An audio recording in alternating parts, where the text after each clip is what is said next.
జూబ్లీహిల్స్ ప్రజలు ఆత్మసాక్షిగా ఓటేయాలన్నారు మాజీ మంత్రి హరీష్ రావు. జూబ్లీహిల్స్ లో వికాసానికి విధ్వంసానికి మధ్య ఫైట్ జరుగుతుందన్నారు. ఎన్నికల హామీలను అమలు చేయని సర్కార్కు బుద్ధి చెప్పాలన్నారు. ఓట్ల కోసం మహిళలను రాజకీయాల్లోకి లాగుతున్నారని మండిపడ్డారు. సోమాజిగూడ ప్రెస్ క్లబ్ లో మీట్ ది ప్రెస్ లో మాట్లాడారు హరీష్.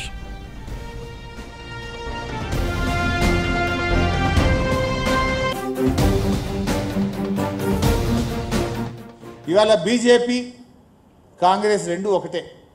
దాదాపు 25,000 ఓట్లు కొత్తగా నమోదైనాయి.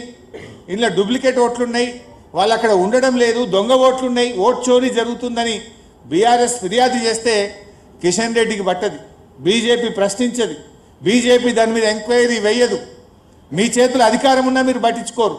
మరి రాహుల్ గాంధీ కూడా దేశమంతా బీహార్లో పోయి ఓట్ చోరీ అంటాడు. తెలంగాణ ఓట్ చోరీ గురించి రాహుల్ గాంధీ గారు మాట్లాడరు. అంటే ఇలా బీజేపీ కాంగ్రెస్లు తెలంగాణలో రెండు కలిసి ఉన్నాయి. ఇక్కడ 6 గ్యారెంటీల గురించి మాట్లాడతలేడు.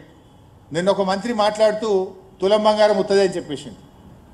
ఇక తులం బంగారం ఇచ్చేటట్లేమో ధర బాగా పెరిగింది అంటుండు. అంటే ఎన్నికల ముందు వాగ్దానం ఇచ్చి తీరా ఇప్పుడు తులం బంగారం ఇయ్యమంటుండు. నేను జూబ్లీహిల్స్ ఓటర్స్తో ఒకటే కోరుతా ఉన్నా, మీరు ఓటర్స్ కాదు, న్యాయ నిర్ణేతలు. ఈ 2 ఏళ్ల అరాచక పాలన మీద, ఈ 6 గ్యారెంటీల మీద ఈరోజు